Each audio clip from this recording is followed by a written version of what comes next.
Since September the 11th, America has seemed locked into its war on terror. One might believe that American diplomatic horizons stop at the suburbs of Baghdad or Kabul. But while focusing on the vestiges of the World Trade Center, the country is secretly preparing for a new conflict, an undeclared war, but one that is the top priority for the intelligence community and the White House. Ahead of Al-Qaeda, more important than the quagmire in Iraq, the Chinese threat, America's new war.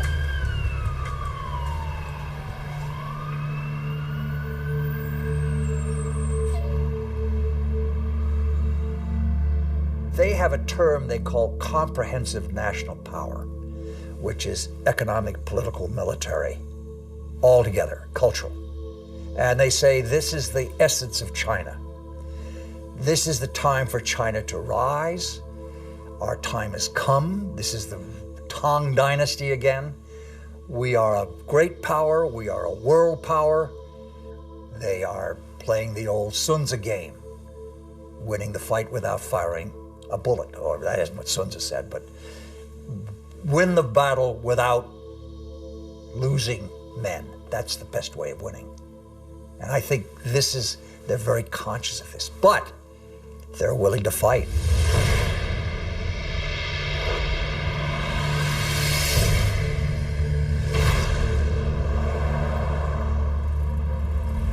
The world will, run by three first-class countries. One is USA, United States of America. Another is USE, United States of Europe.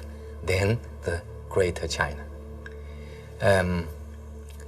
At this point, at the current point, I think the possibility to see a USE is very slim. But the USA stay as top one country is something sure, right? And as for the possibility of Greater China, the possibility is something in between. Right? So I tend to think Sino-US relations will be one of the most important bilateral ties in the coming years. And this bilateral tie will decide the nature of international relations in 21st century. If this bilateral tie is confrontation-oriented, then the whole 21st century will be bound by confrontation.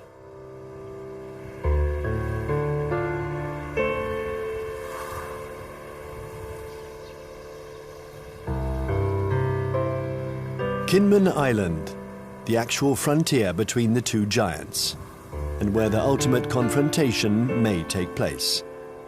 This little island belongs to Taiwan, but it is only 2 kilometers from the Chinese coast. From here, one can see the inaccessible banks of Fujian province, where hundreds of ballistic missiles point at Taipei.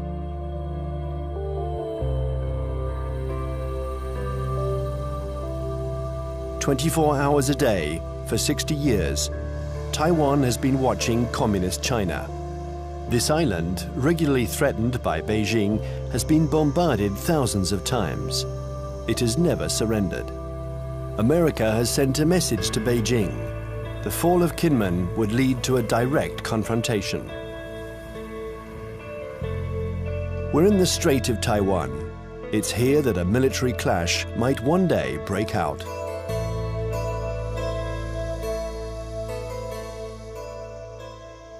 Taiwan is one of those emotional hot-button issues, the way Jerusalem is to Palestinians and Israelis, the way Kosovo was to the Albanians and Serbs.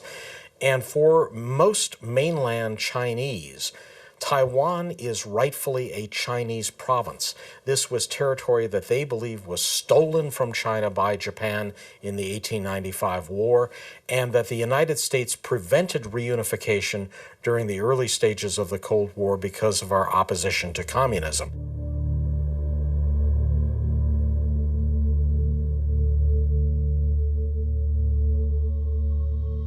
In 1996, here in the Straits of Taiwan, China and America engaged in their biggest military standoff. The ongoing elections in Taiwan annoyed the regime in Beijing, so the Chinese army decided to launch huge military maneuvers to test the Americans' reaction.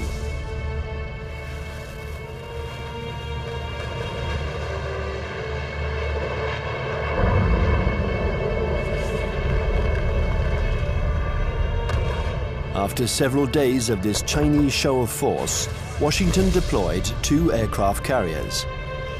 It was the first time the two countries came face to face. For several days, there was extreme tension between the two nuclear powers. When the Chinese fired short-range ballistic nuclear-capable missiles off the north and south coast of Taiwan and carried out a major, what we call a live-fire exercise. And Jiang Zemin was there, the president. They were using some very belligerent language. This is when we dispatched 2 carrier battle groups off the East Coast. And this was a show, this was force. And the matter quickly dissipated. The Chinese thought this was excessive. They thought that they had an understanding with the U.S., that they would have a limited display to show their seriousness on the issue. The U.S. would adopt a very limited response, and then they would both back away. They regarded the deployment of a second carrier as excessive and in some ways as humiliating to the Chinese, because the Chinese couldn't do much to deter or complicate the deployment of those carriers.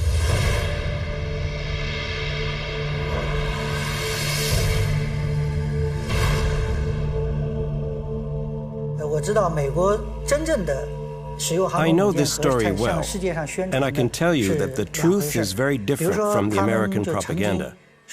I was there in 1996. The Americans had promised to send an aircraft carrier to Taiwan for Election Day to protect Taiwan. But actually, the only American ship near Taiwan was the electronic spy ship Bunker Hill. And it was more than 200 nautical miles away. And the first American aircraft carrier was 600 nautical miles from Taiwan. So the truth is that the Americans announced that they were coming, but they kept their distance. They wanted at all costs to avoid any incident, and they didn't dare approach our army.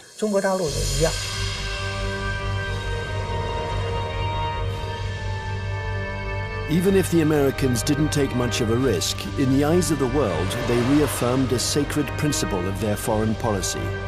They support Taiwan. And they will continue to do so, regardless of China's growing power.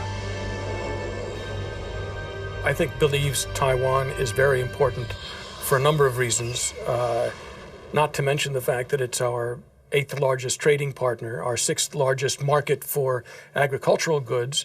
It's one of America's most important sources of high-tech semiconductor products. Even though they're imported to the United States via China, they're made in Taiwan. But that, of course, isn't the only thing. The real reason I think America has a commitment to Taiwan is because Taiwan is a democracy. It is, in fact, the most vibrant and dynamic democracy in East Asia.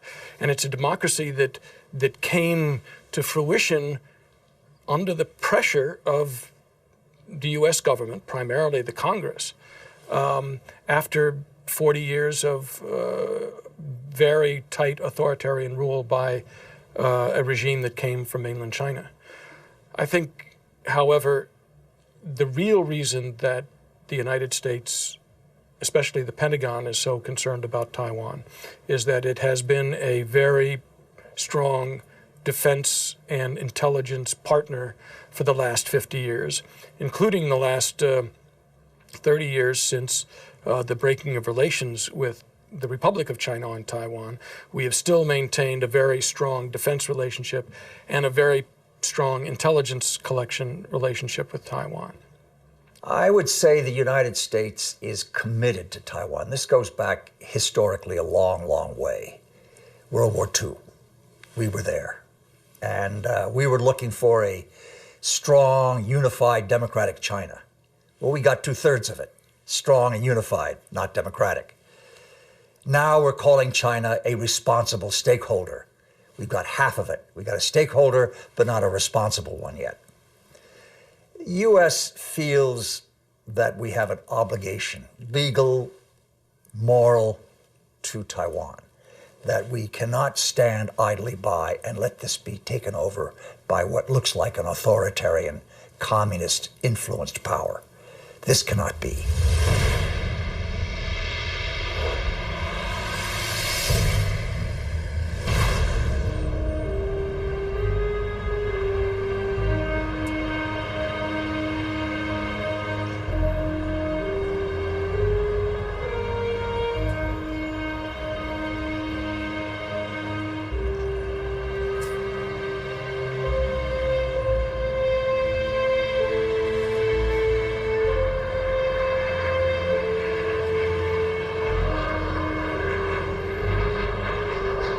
Taiwan, an island of 23 million inhabitants, 250 kilometers from the Chinese coast, is today the most explosive strategic issue between China and the United States. Taipei, the capital, flaunts its economic success. It is one of the biggest centers in the world for the electronics industry. A modern city, free, young, and always noisy. In 1895, Taiwan was invaded by Japan. 50 years later, after the Japanese defeat, peace treaties returned the territory to China, a China which was then in the midst of a civil war between Mao's communists and Chiang Kai-shek's nationalists. When the battle turned in Mao's favor, General Chiang Kai-shek, aided by the Americans, took refuge in Taiwan with his soldiers.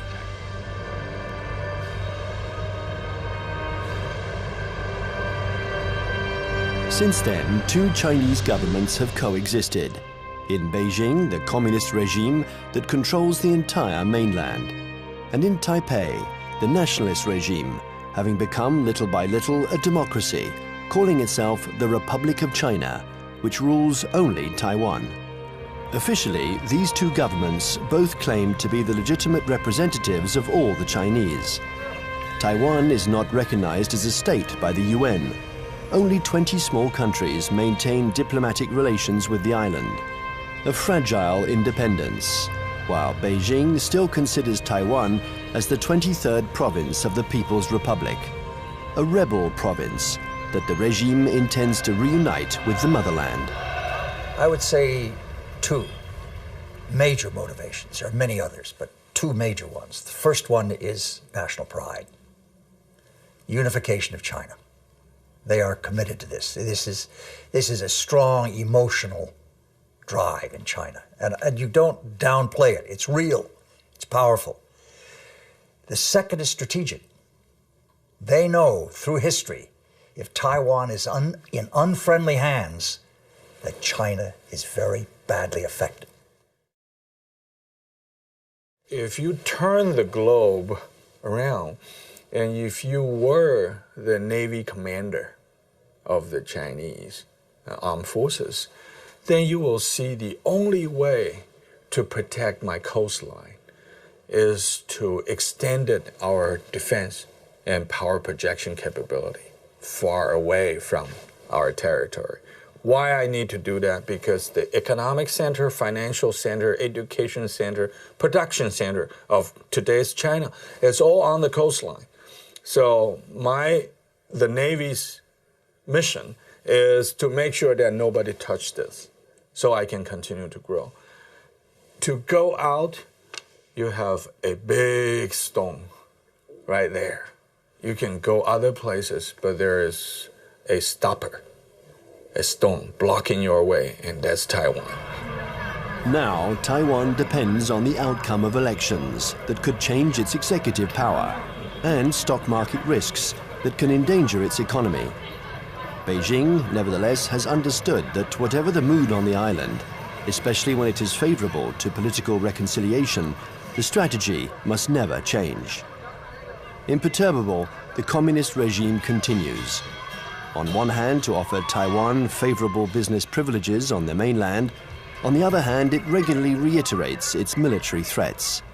If the Taiwanese are too insistent about their desire for independence, they're going to have to fight for it. Whatever Taiwan's political tendencies, Beijing's position doesn't change one iota.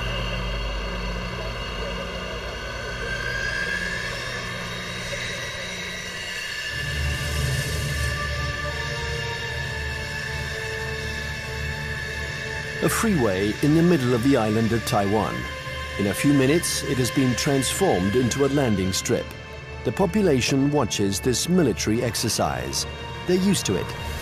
French Mirage 2000 and American F-16 jets land and take off with an enormous roar.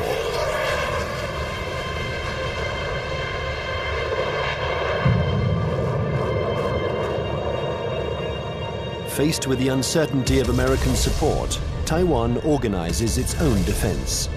Everyone knows that the airports will be the first target. Strategists on both sides of the strait affirm that the war will first begin with an air battle.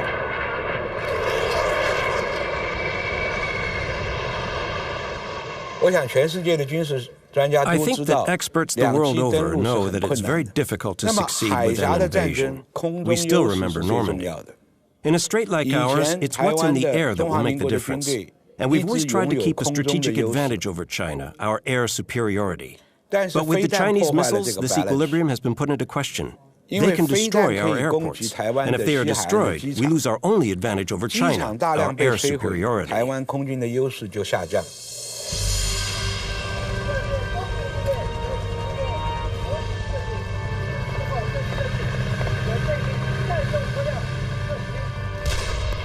Taiwan's military power is concentrated in its air force, but also in special ground forces.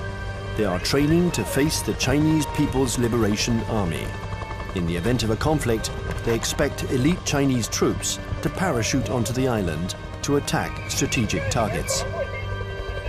Every Taiwanese people here knows that when the war comes, Taiwan is going to take the first bullet. We are going to take the first bullet, and probably we're going to take the bullets continue for about 2 weeks until a month, until that the United States coming. And there's no way that U.S. will come here to fight a difficult fight. If they really want to get involved, it's better for them that to wait when the Taiwanese people, we are wearing down the Chinese elite troops and give them the huge number of the sacrifice. And then the U.S. can come in and clean out the battlefield and win an easy fight. Everybody in Taiwan knows that.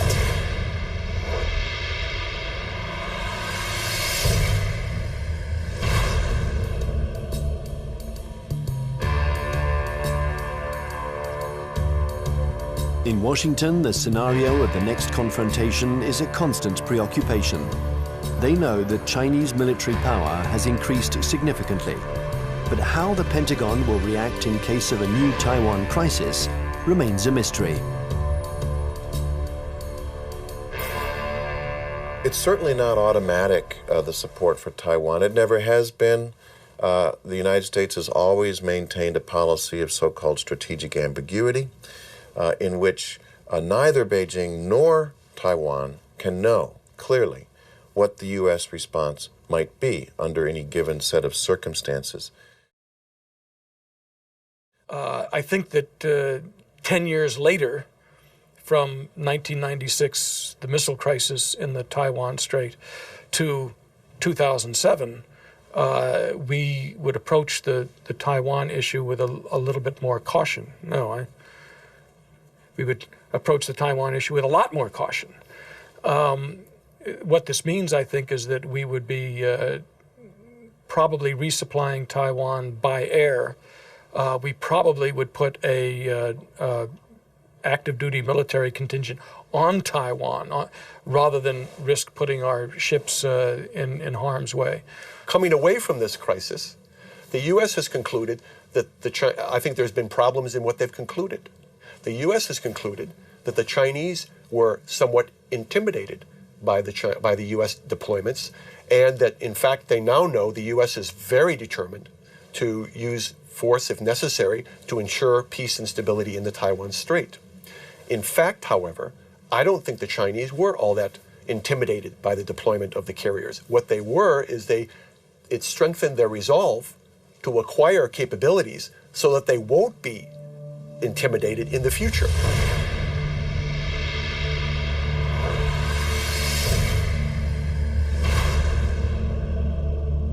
Since the 1996 confrontation between China and the United States around the Taiwan issue, I think China's military modernization speed up.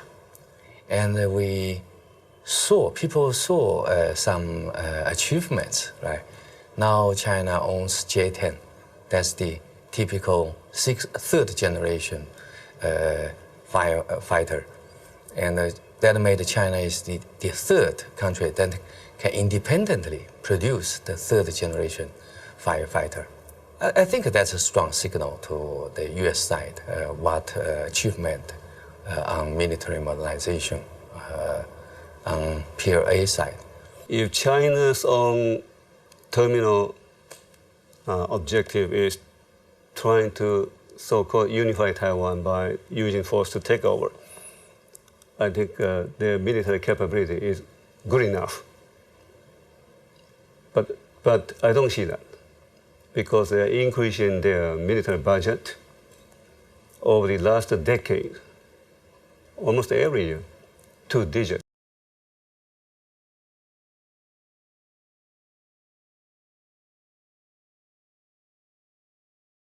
And their budget is not transparent. Some observers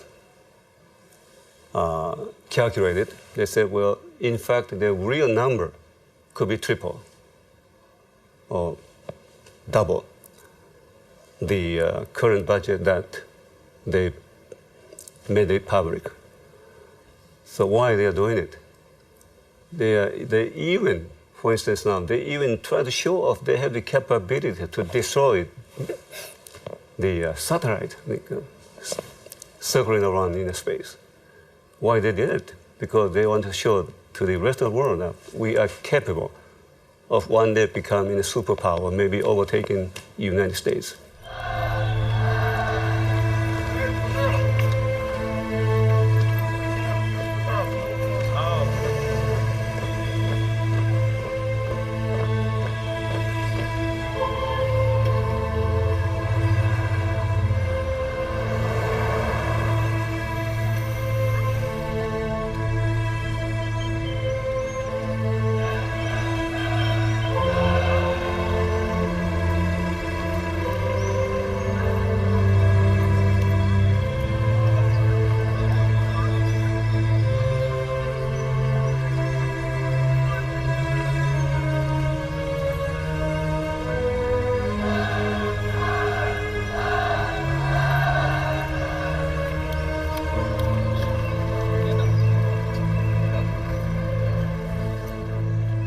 Frankly speaking, the status quo balance of power is still strongly in favor of the United States. But the situation of balance of power is under change. And I think time is on China's side.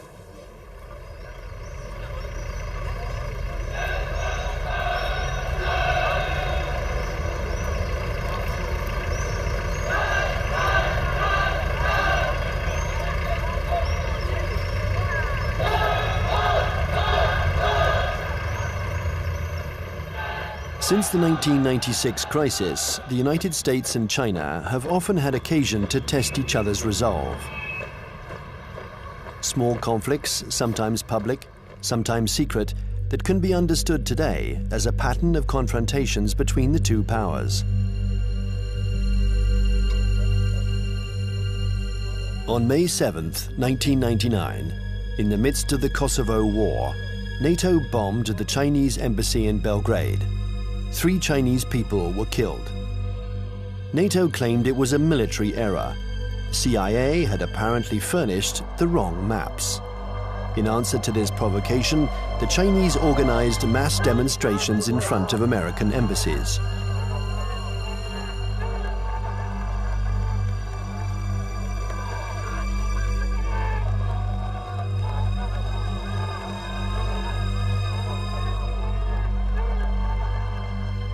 Less than 2 years later, China had its revenge. the 1st of April 2001, an EP-3 took off from its base in Japan. It's a spy plane that flies regular electronic surveillance missions along the Chinese coast.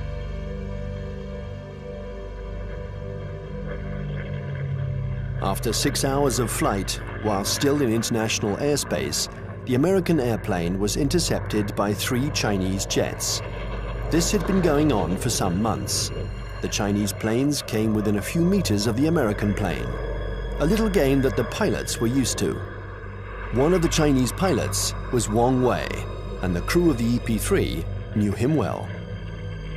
He had already shown through his past interceptions of U.S. aircraft that he was willing to take some very serious risks in coming very, very close to U.S. aircraft.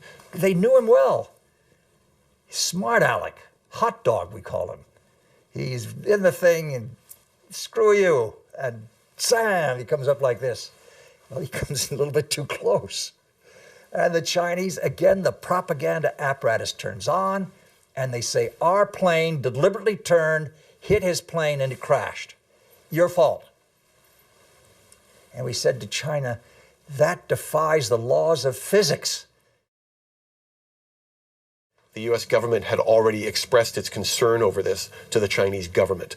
I think in this instance, he miscalculated, and he allowed his aircraft to get too close, and it struck the U.S. aircraft, and it damaged his aircraft in a way that forced him to crash.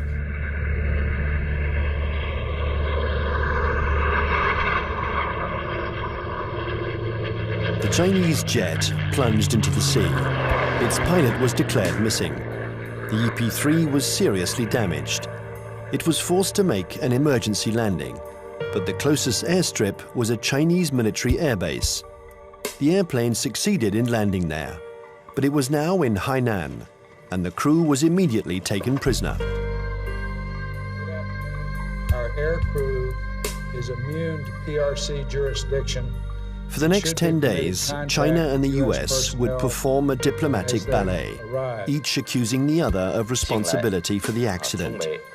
Beijing refused to liberate the crew. This bought time for their military experts to inspect and dismantle the American airplane, which was jam-packed with secret defense equipment. Oh, they got the equipment from the plane and they studied it and took all these things from it. Yeah, they got something. But I mean, it's no big deal. Finally, 10 days later, a letter from the US ambassador apologized for the death of the Chinese pilot, and the crew was freed. What was left of the EP-3 was loaded onto a huge Antonov transport plane. Direction, the United States.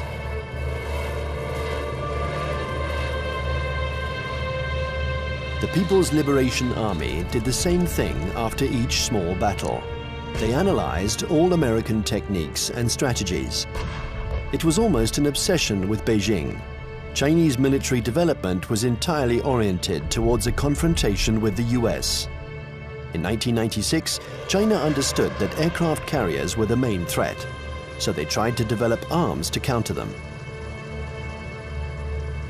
There are several things that the Chinese have done over the last several years that play to this capability. One of them is they have developed a larger number of more sophisticated submarines, diesel submarines. And contrary to what a lot of people think, many diesel submarines are quieter than many nuclear submarines. They're very hard to detect. The Chinese have built a significant number of new types of diesel submarines. They've also developed a significant number of new varieties of surface warships. Both of these sets of capabilities have application to the Taiwan situation. And the Chinese have deployed the submarines in some instances to areas well beyond Taiwan. They've deployed them around Guam, which is now becoming an area of increased U.S. military presence in the Pacific. They've shown by doing this that they have the capability to deploy submarines into far deep water areas. And obviously, this becomes a potential concern to any carrier battle group commander who wants to bring a carrier up close to Taiwan. We saw last October 26th, our carrier battle group, the Kitty Hawk, was in the waters in the vicinity of Okinawa.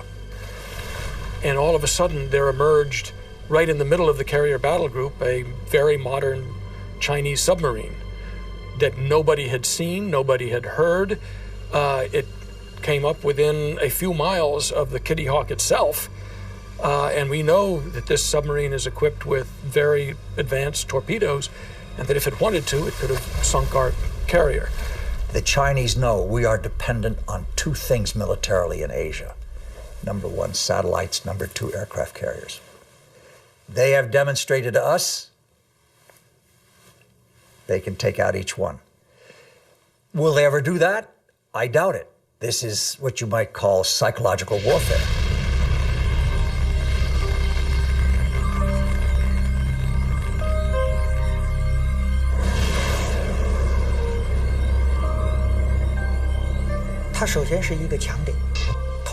Satellites are an American strong point.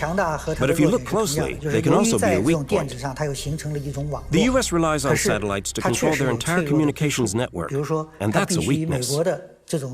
Today, and we were able to verify this during the last conflicts, the American military depends too much on its electronics and satellites. This dependence reminds me of the Greek legend. The powerful Achilles, who was invulnerable, except for his heel. And satellites are a little like the American Achilles heel. The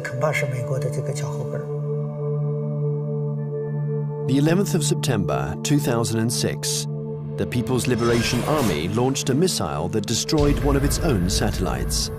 The explosion in space was obviously immediately detected by the Pentagon. There was consternation in Washington.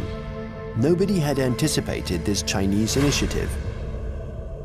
The Chinese have had an anti-satellite program for some time now, and it's designed primarily to, again, to deter the United States or to complicate U.S. decisions in the event of a crisis. So yes, I think the recent shot by the missile to fire against their own satellite and shoot down their own satellite was designed to convey a signal to the United States about the fact that the Chinese are not simply going to sit back, in their view, and allow the U.S. to have predominant influence. They are going to try to influence the situation, in this case, in sort of an asymmetrical way, by threatening what is regarded as one of the critical areas of U.S. surveillance. The Chinese army has also developed another system to blind American satellites. These are giant lasers that don't destroy them, but blind them enough to make them useless. This isn't science fiction, but a technology that is already in use. And then there exists a still more terrible weapon, a weapon that the Americans and the French have already mastered.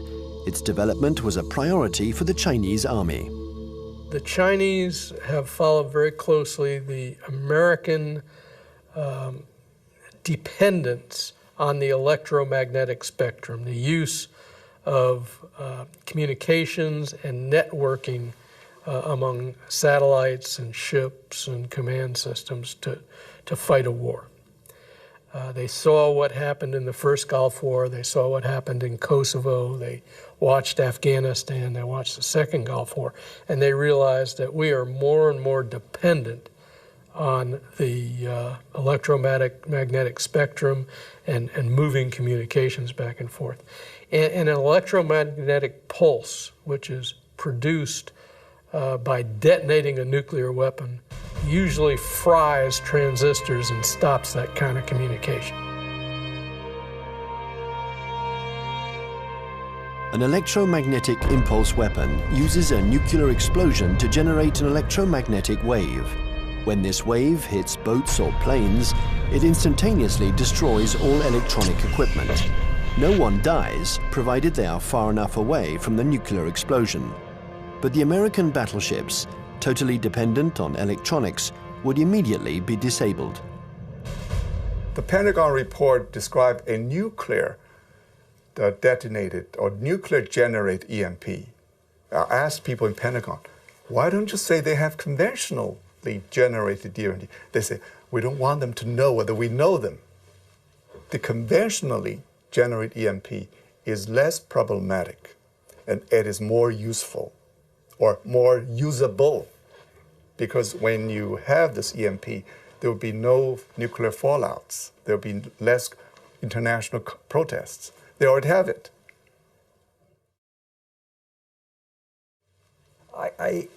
Yes, it is like shooting down the satellite, getting the submarine under the aircraft carrier, EP3 incident off Hainan. It is, look, we mean business. You pay attention to what we're doing. We're publishing the figures that our military budget is going up because we are creating a strong defense against you. China's developing power isn't only military. The regime has understood that it has to make use of every citizen, every business, every organization in its confrontation with the United States. An arms race wouldn't make sense against Washington. It's a war to control energy, the media, culture, and raw materials. And facing an America that overconsumes, that is deeply in debt, an America weakened by its own excesses, China counters with its best weapon, its breathtaking economic growth. The new threat isn't the classic military threat, direct confrontation between one country and another. Today it's no longer guns against guns, airplane against airplane, or tank against tank. Confrontation takes many forms, in many different areas. For example, in finance or the media, there can be attacks in all these areas. The object of these new kinds of conflicts is the same as in a conventional military confrontation, forcing the enemy to accept certain conditions. It's still war, but war today goes beyond this military domain. It's what we call an unrestricted war. One has to learn to decode the battles in this new war. Sometimes they are small events that seem harmless at first. Thus, on February 27, 2007, the main American stock indexes plunged. Paris had just lost 3%. New York is in an uproar. The cause of this mini crash began with a tornado that originated on the other side of the world, in Shanghai. Suddenly, and with no apparent reason, the stock market there lost 9%, and it took the whole planet down with it. Nobody really understands what happened, but in New York, they pondered the lesson. China had just shown that it could use its new economic power to destabilize its adversaries, above all when they are weakened, like the United States, by the subprime crisis. Beijing uses economy in several ways. First, by influence. Well, in Southeast Asia, worldwide. They invest money when the leaders visit that capital. Then they sign some agreements. The second is what you said. They would only hint at something they might do. For instance, the now $1.2 trillion US foreign reserve of China as of the end of March 2007, 40% of them are deposited in United States Treasury bills. So if Beijing decides to transfer that to euros, it will be very painful to the United States. But Beijing doesn't need to say. It only hints here and there. And Washington feels a big headache. Thus, China and America multiply their battlefields. There is the piracy of Hollywood DVDs, the recall of Chinese toys by American builders, the reception of the Dalai Lama in Washington, the buying up of oil companies by Beijing, hundreds of conflicts. China and America think that they have to dominate in order to survive. The US consumed over 35% of the whole, global consumption, right? 8 times as their population percentage. So they enjoy this position as the only superpower. Then they can get extra resources. So there is a bipartisan support stance for US foreign policy. They will remain as the only world leader in the world. And then they will keep alert against any country, no matter the name of this country, China, French, Russian, Germany, India, Brazil. Any country that can threaten the US dominance, that will be a problem.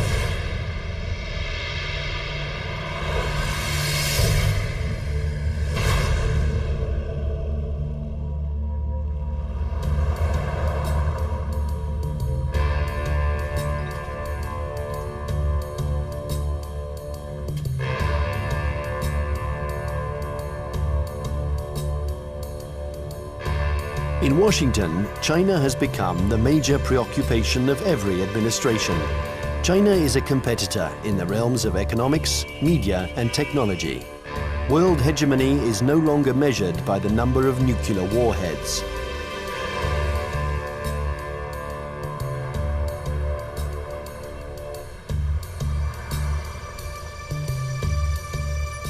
Congress has even created a permanent investigation commission, unique in its kind, whose mission is to study the economic and security challenges posed by China.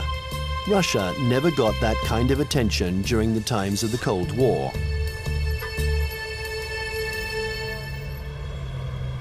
There is a global plan from China. They have two. One was started in March 1986, called the 863 program, and one in March 1997 called the 973 program. The first, the 863 program, called the Torch Plan, was a global plan designed to gather and bring to China dual-use technologies that could be used to improve China's technological base and economy and industry while improving its military capacity. And it's an organized thing, you know. Each industry every year from the central government gets goals and targets and objectives and gets told to send people out and go do that. So it is organized, and it's not perfect, but it's organized. And the 973 plan is a parallel designed to improve their capacity in basic research and innovation. People in the States pay too much attention to China. So there are some oversensitive on China. Then this oversensitive leads to a lot of, over-exaggerate conclusion. So that's no good to find the real fact. I think the real fact is that the economic power of China is still far ahead of, far lack of United States, not to mention military power.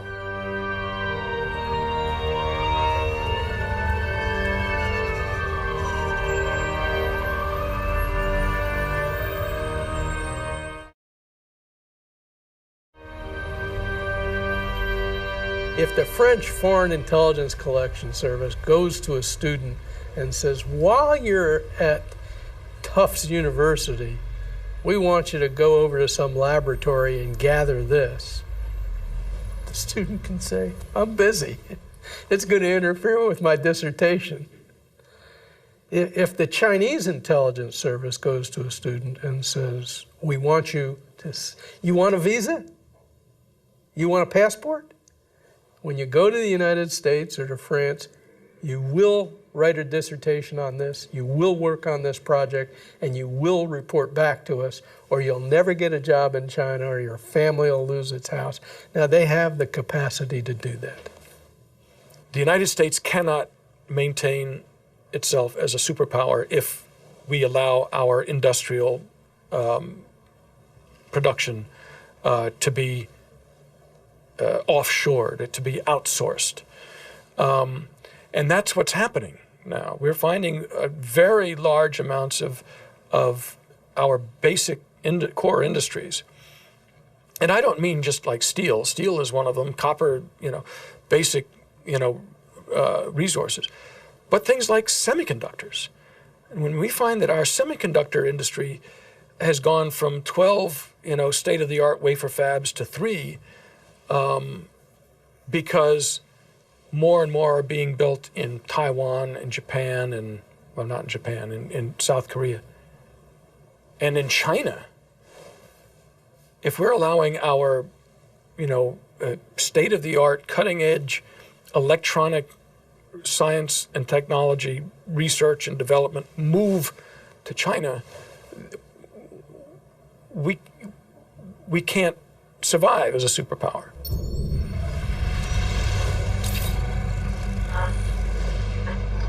This technological war culminates in cyberspace.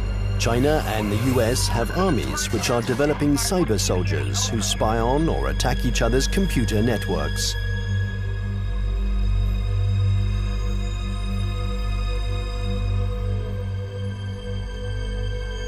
In March 2006, the US State Department decided to buy 16,000 computers from Lenovo, the Chinese company that had just bought out IBM. Some of these computers were meant for networks that circulate secret defense data. Larry Wurtzel and his commission intervened to stop the delivery.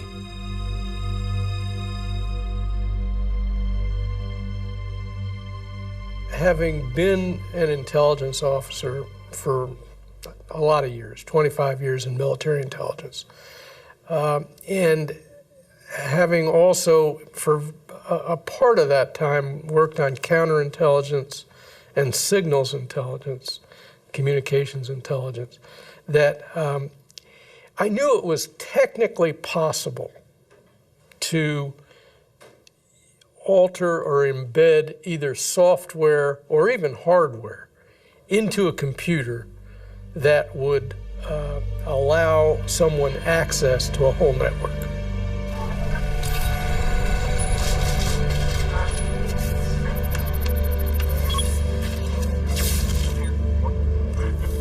The entire Bureau of Export Controls of the Department of Commerce was attacked and shut down by, turns out, hackers from China. The State Department itself lost a bureau and all its computers by hackers from China. The National Defense University of the United States had its computer systems shut down, and the Naval War College had its computer system shut down. Other computer systems, government computer systems, have been attacked. And I think General Cartwright, the commander of the U.S. Strategic Command, has recently testified in front of Congress about this. So I knew these things were going on. There's more going on that we learn about on the Commission because we do have access to classified information. I can only say that in many cases, the United States knows these attacks are coming from China and knows that they're coming even from specific organizations in China. But I can't go into the details on who. The war on the internet is as old as the internet itself. And one can't say that this was a Chinese invention. In America, the CIA and NASA employ 25,000 people to work on the internet. They have the largest internet surveillance and listening centers. So it's true, war exists on the internet. The war has begun without a single missile being fired, without the world noticing. The war has begun in all of these new technologies. Many civil technologies also have military applications. This is especially true of the entire electronics industry and the internet. They're new battlefields in an unrestricted war. The media, finance, business, all these are included. It's a war because there is real antagonism, and both parties try to take advantage of their adversary. It's a new form of war, the unrestricted war.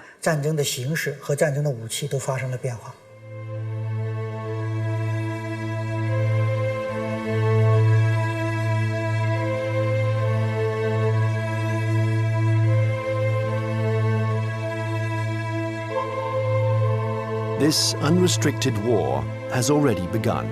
Almost everywhere in the world, there is a fight for oil, for water, for resources that are dwindling in the eyes of the West because of China's development.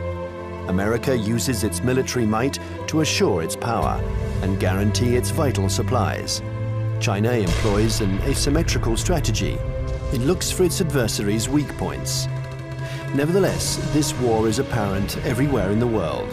In North Korea, Myanmar, Iran, or Darfur. In all the hotspots, China and America are opposing each other in the wings.